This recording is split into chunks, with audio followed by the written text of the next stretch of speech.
You know that feeling when you just don't feel like yourself? Maybe you're burnt out, something threw you off in your day, someone triggered you, you just don't feel right. This is you coming out of alignment with who you truly are.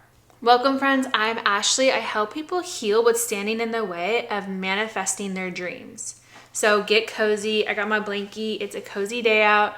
I got my hydro flask. It's like the size of half my body. I just got it. I didn't know it was this big. I always saw TikToks that, anyways, it's so big. But after each point, I'm going to ask a question to take you deeper, because the deeper we go, the higher we go.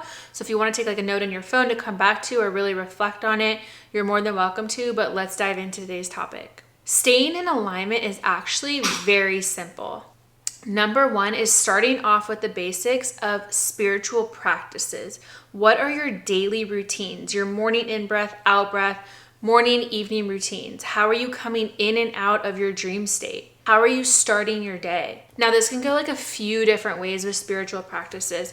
A lot of us have been taught in society to practice spiritual practices, meditation, qigong, yoga, breathwork, journaling, in a very masculine way of we have to wake up, I have to do this, this, and this every single morning. But there's actually a very divine feminine way, and this is not based on gender. This is based on energy. So whatever you resonate more with of the masculine way, which is waking up, having a step-by-step process every single day. Or if you resonate more with like a feminine flow of tuning into your body and what your day is asking of you, then take what resonates for you. There's different ways to stay in alignment with your spiritual practices. We're going to start off with the masculine way. Having a very set core routine of I wake up, I meditate, I do yoga, I do some breath work. You do it every single day. While I used to do that, it doesn't really resonate anymore because my days are constantly moving and constantly flowing. And since I have a puppy right now, so when I first wake up, sitting there to meditate for 30 minutes is actually very hard for me because he has so much energy, he needs to get it out. So I like to just drop in my body, I play with my oracle cards, I watch some Abraham Hicks on the TV, really taking time to do my breath work because I can stay present with what's going on around me. I usually meditate midday. So I base my spiritual practices based on what my day is asking of me. Now, the masculine structure used to be more when I was in my real estate career back in the day of I had to get in my spiritual practices, my meditation, breath work, yoga in the morning before I went into the office because I didn't have the time or space to do that. So base this on what works for you in your life right now. It can also be based, if you do have a 9 to 5, that you can go out and do your meditation in the car if you need that midday. But spiritual practices really help keep us into alignment. It really helps to calm the monkey mind, drop into our body. It really depends on what you're going through of what spiritual practices you will be using. A question to take you deeper are, what are your spiritual practices and how are they supporting your highest alignment? Number 2, and the most important one of all for staying in alignment, is letting go of the resistance to what the moment is asking of you. Here is what I mean in some examples. Let's say you're in a 9 to 5 job and you really don't want to go into work. The ultimate answer right there in your body is you have no choice. You can either come out of alignment and be frustrated and angry and resist it, or you can be like, okay, this is what the moment is asking me. I'm going to lean into the moment. I have to go into work. This is what is being asked of me. Another thing is like when you're triggered and you don't want to be triggered, so you hold this tension of not trying to feel your emotions because you're scared you're going to feel jealousy or anger or sadness. How can you relax? Okay, I feel jealous. I feel anger. I feel sadness. Lean into what the moment is being asked of you. Maybe you're going through a time where you're losing someone and you're in so much resistance to death and losing that person. How can you lean in and say, okay, this is part of my human experience. How can I let go of separation and lean into death and grief and allow myself to feel? Create so much resistance of what is being asked of us in each moment that we come out of our bodies and out of the moment. Really start to feel into how can you relax into the moment? How can you support your highest self by showing up for what is being asked of you? And that's also leaning into your power. There was a part of me that didn't want to sit down and film this right now, but my higher self knew that that was for my highest and best good. So each moment I just leaned into it like, okay, I know this is for my highest and best good. And I kept going with it. I just released the resistance because I knew this is what the moment was asking for me. As you practice this, it will get easy and easier, but start to realize, like, where am I resisting the moment? Where are you trying to change the moment? Find acceptance for what is. So a question to take you deeper and to hold this even as a mantra is, where am I resisting this moment? Number 3 of something that can take you out of your alignment is being triggered. Triggered by a person, a place, a thing. Anything that triggers you can take you out of alignment if you're not willing to feel it. If you can surrender to the trigger and bring awareness to it, you will dissipate the resistance from coming out of alignment, because that is what's being asked of you in that moment. I love the example with triggers is we all have them, but we're all not willing to look at them. I can be in a room of people. I can instantly sense anytime anyone is triggered. And like even for a split second, and I can tell whether that person is willing to feel it or they're willing to bypass it. And the most beautiful part about healing and being in healing circles is when we come together in a circle, not only do we be triggered by each other or triggered alone, we share the trigger. We talk about the trigger, no matter how vulnerable it is, how ridiculous it is, being willing to allow those triggers to come up rather than stuffing them down allows us to come even deeper and deeper into alignment. This is the most important part of manifestation, is healing all these triggers, because once we heal it, we come into such alignment with abundance, with love, with money, with everything you desire, because you are in your highest vibration, because nothing is taking you out of alignment. So how willing are you to look at your triggers? Think of it as the beautiful butterfly, one of the most beautiful creatures on earth. And the example of its life is a perfect example of healing and transformation and manifestation. The butterfly purposely goes into the cocoon. It purposely releases, I think it's an enzyme, but an enzyme to turn it into this mush.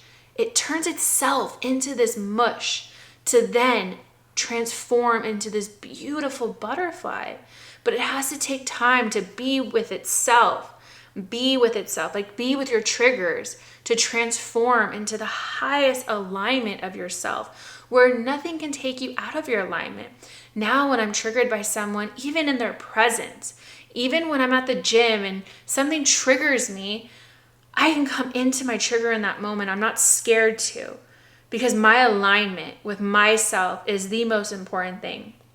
So really looking at your triggers will really not only help you stay in alignment, but it will help you manifest so much easier. So a question to take you deeper: how willing are you to look at your triggers? How willing are you to get uncomfortable? The deeper you go, the higher you vibrate. Number 4, to staying in alignment, is calming the nervous system.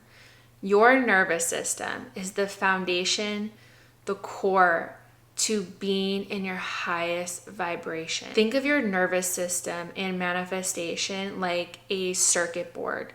It can be firing and wiring, it can be popping off, and we're constantly in fight, flight, fawn, we're people pleasing, or freeze where we don't want to do anything. When we calm the nervous system, we're able to feel into each moment so much deeper, and being able to feel into each moment so much deeper means you are honoring your highest self. It's so funny. Every time I think, oh, I had a breakthrough at my retreat last weekend, I feel so myself like I've never felt. But then I did an hour breathwork journey last night and I came even deeper into my higher self.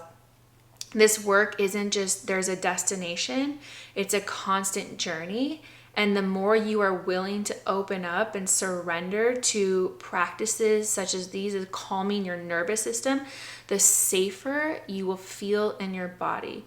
Your nervous system is literally what holds the safety in your body.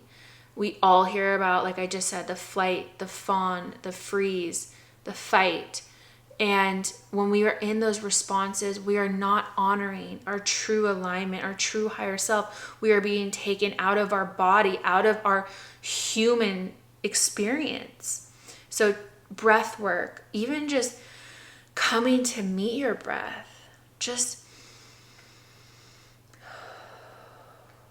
like right now, I'm getting so excited as I'm making this that my breath is becoming pretty fast, but taking time to even just meet your breath and how it co-creates with your heart in every moment really helps me come back into alignment with myself. You can probably even feel the shift that I just had within that moment of coming into my breath. So a practice like this helps you come even deeper into alignment with your higher self. So one thing I'd love to offer up for relaxing your nervous system, and my dad actually gave this to me years ago before I even started this whole healing journey and everything, but looking back, it's so simple and it was such a great first start for me. I mean, yes, you can do breathwork practices every day, but if you're just starting, I highly suggest just taking a moment each day to take 3 deep breaths. That's it. Pause in between work or in your car, in the morning, at night, before a meal. 3 cleansing deep breaths. You can do it as much as you want, as often as you want. Just meet your breath in that moment. Give it its time and its space. Number 5, we're going to do a little bit of energy work. This is something that you can take with you and you can practice and integrate, really helping yourself stay open and alignment. I learned this from Eric Tolhart. Oh my, I'm totally blanking on his name right now, but I learned it from one of his books, one of the first books I ever read, and it's so powerful and it's helped me on my journey. So imagine just being in your body right now. Not imagine, actually do. Be in your body right now. Come into your body. Just feel the shape of your body. Feel your heart space. Now, I want you to imagine your body being completely transparent with energy. A lot of the times, let's say if someone honked their car right now at me, we create this wall of like, I don't want to feel that. Like, oh, it's a loud noise. I want you to be almost transparent. Like if someone was to honk their car or a dog barked really loud, imagine that energy just flowing right through and past you. Like you're just fully transparent and it just goes right through you rather than like, oh, that was loud. Oh, like imagine, open up, you're transparent, like let the noise go through you. And this works with triggers, this works with thoughts, like just let everything go through you. You are transparent. Even my body wants to push back as I'm doing that. Energy is so powerful. If you can learn to play with it like this, it will transform your life. So the next time you hear a loud noise or you're really triggered, imagine you are transparent and it's just going through you. You're staying in alignment, staying in your body, feel the shape of your body, but yet it's transparent. This takes a little bit of work to kind of get the feeling down of what I'm trying to say by this, but just allowing things to move through you. Nothing sticking to you, essentially. It's just flowing through you. You're just open and you're here for the triggers. You're here for the healing. This is essentially calming your nervous system too, because you're not in flight if you hear a noise, you're not in fight if you're triggered, you're not in freeze, you're just letting life flow through you because you're just transparent. You are a spiritual body having a human experience, so you're coming back to that essence essentially, and you're meeting the two in the middle. So those are the 5 things to really help you stay in alignment with your higher self, and not only stay, but if you do these practices, you will actually raise your vibration. I also just created my 7-step manifestation method, Pathway to Possibility. So simple, it's so beautiful. It is so powerful. So if you are interested in that, I will put the link below and I will see you next time.